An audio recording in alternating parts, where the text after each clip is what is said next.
Hi, everybody. So today's installation of the Sergeant at Arms, we're going to talk about three things. One, we're going to talk about President Trump and his staff and all the turnover that's taking place there. We're going to talk about the relationship between the branches of government, and we're going to talk about alternatives that I think we need to really consider when election 2020 comes along. So let's start with President Trump and his staff. So let's go down the list. Let's just start going down the list. Flynn, National Security Advisor, out within a month. Reince Priebus, Chief of Staff, out. Sean Spicer, Press Secretary, out.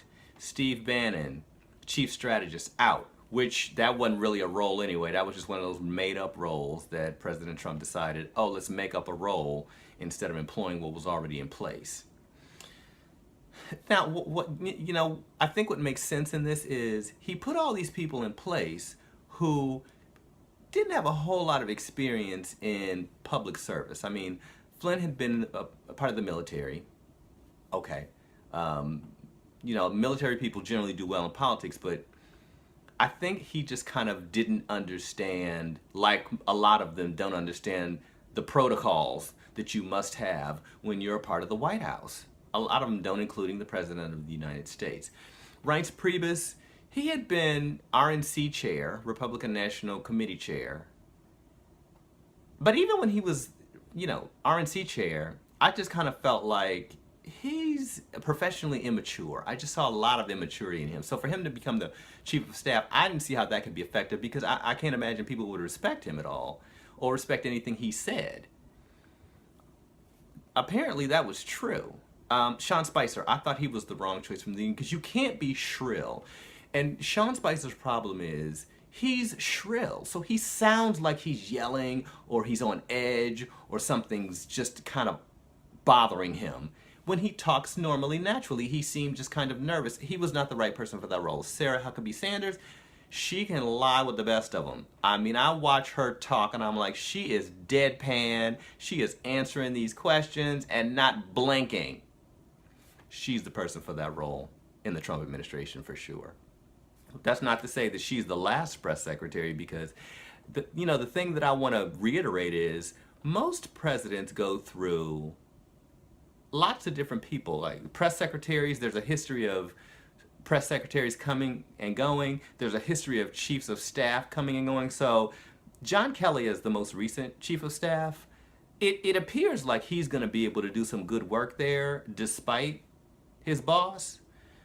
But, if he's out in a year or less, I wouldn't be the least bit surprised. President Trump likely will have to move on to 3 or 4 chiefs of staff and 3 or 4 press secretaries before he's done.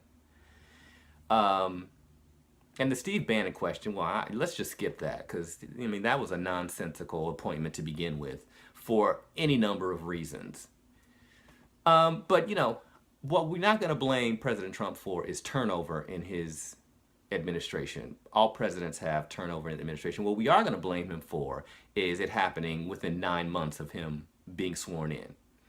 And some of them within a month, within 6 months, all of those things, all of those people being removed from their position doesn't look good. Scaramucci, 10 days.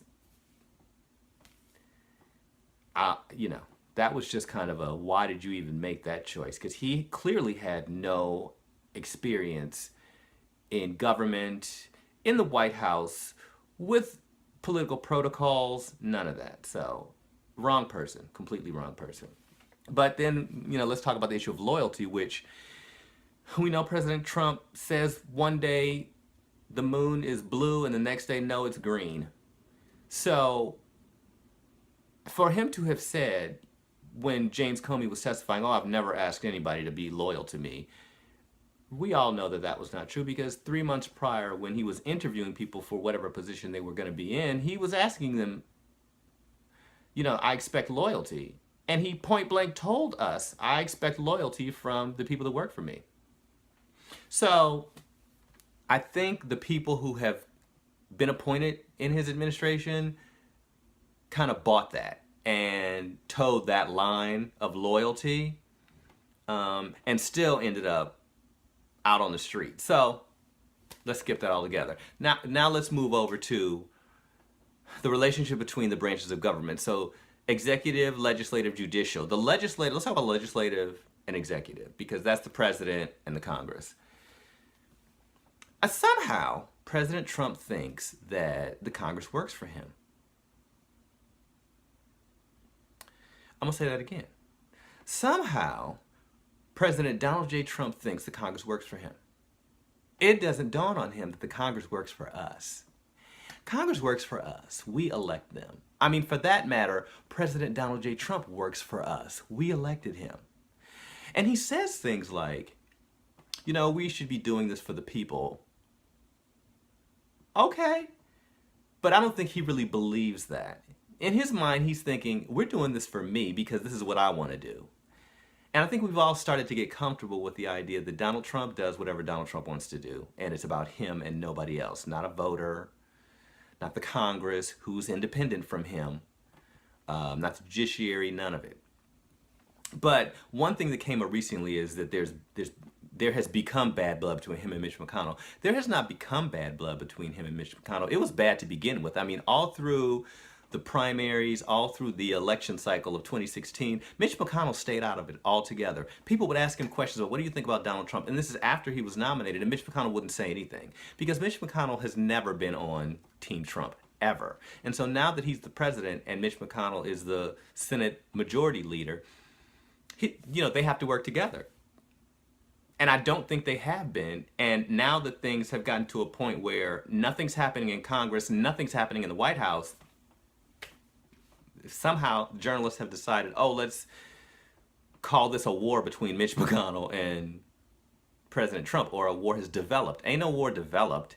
They were never on the same page to begin with. But we're back in the same place where we were right before he got nominated, or after he got nominated and right before he was elected. Republicans said, we're out. We can't support this person. We can't endorse this person. And they said, this isn't going to work. Then he won, and all of a sudden they're happy, and we're on Team Trump. Listen, you guys are going to have to make a decision about this, because he's either a good guy and you support him and you believe in him as your party's leader, or you don't. And they tend to go back and forth. So depending on what he says today, they like or don't like what he has to say. Okay, well, that's not unusual to like or dislike, but they really they don't like him. They don't like him. They don't really want him to be president, but for the sake of party politics, they toe the line.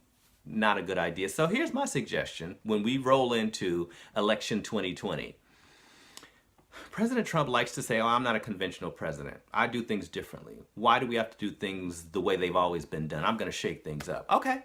Well, guess what, Republican Party? You're going to do the same thing when 2020 rolls around. There is no rule that says you have to nominate a sitting president to be your next candidate for the presidency of the United States. So when the time comes for you to decide, oh, so we've got President Trump and 6 other people who have decided they're going to run against him, you need to pick one of them 6 other people, and your answer needs to be, well, why do we have to do things the most conventional way? Why do we have to do things the way we've always done this? The rules don't say we can't do this, so guess what? We're picking somebody else as our candidate.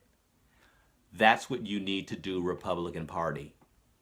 Okay, so I think that covers everything. We've talked about Trump and the people who work for him.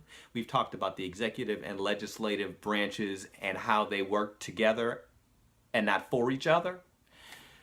And we figured out what to do with election 2020. There, everybody wins. So tweet SGTATARMSUSA. Send me comments, make comments below here if you think there's something relevant, or if you've got a solution that you think will work that we can pass to the Republican Party for 2020, please send me comments. And with that, I will close this installation of the Sergeant at Arms. See you next time.